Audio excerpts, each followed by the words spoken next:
여를 위한 쏙쏙 기법. 수분크림을 굉장히 똑똑하게 바르셔야 되는데 얼굴 전체에다가 바르세요. 수분만 너무 꽉 채워져 있으면 사실 너무 급속도로 건조해질 수가 있거든요. 그래서 충분히 수분을 바른 다음에 유분 제품도 그 위에다가 발라야지 피부가 촉촉해진다는 거. 선생님 지금 쓰시는 게 텍스처가 젤 타입이세요. 네. 저는 되게 리치한 제품 쓰실 줄 알았거든요. 안 그래요. 안 그래요? 네, 왜냐하면 물을 급하게 먹는 것처럼 수분을 넣으면 된다라고 생각을 하시는데 피부는 그러면 안 돼요.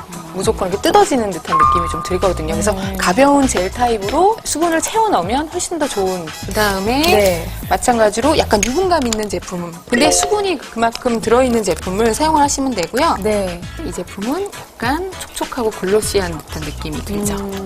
이렇게 수분만 채우는 게 아니라 약간 유분 밸런스도 맞춰줘야지 수분이 충분히 가둬진다라는 거를 말씀드릴게요. 파운데이션 같은 경우도 꼭 수분 제품을 쓰시고요. 믹스를 해주셔야 돼요. 믹스를 하는군요. 수분크림과 파운데이션을.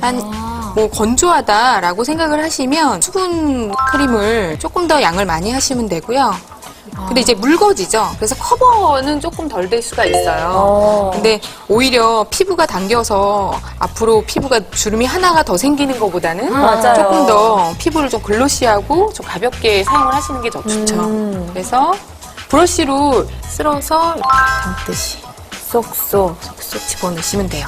피부 질감도 그렇고 수분도 그렇고 브러쉬로 사용을 하게 되면 얼굴도 자극이 덜 되고 훨씬 더 피부 결대로 입혀지는 듯한 효과를 주는 거죠.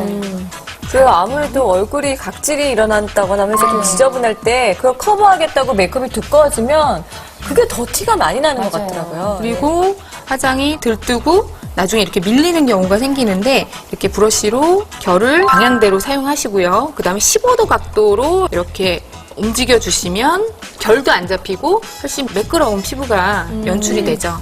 지금 되게 촉촉해 보여요. 그렇죠? 그래서 이렇게 두 가지 제품이 있는데 하나는 좀 매트 타입이에요. 네. 액상인데. 그러니까 요거는 좀 글로시한 타입이고 네. 이 제품을 얼굴에다가 촉촉한 걸 해야 네. 되겠죠, 당연히. 뿌려줍니다. 저희 반쪽 화장만 했나요, 지금도?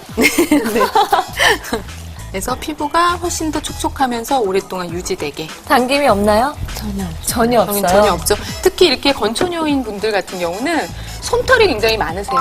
그러니까 솜털이 많다 보니까 수분이 저장이 되지 않고 날아가는 경우가 되게 많거든요. 그래서 이런 제품을 이용해서 뿌리게 될 경우에 훨씬 더 피부를 수분을 저장을 할 수가 있으니까요. 네. 꼭 그렇게 필요하게 사용을 하시면 훨씬 더 피부가 건조하지 않고 촉촉할 거라는 걸 명심해 주시기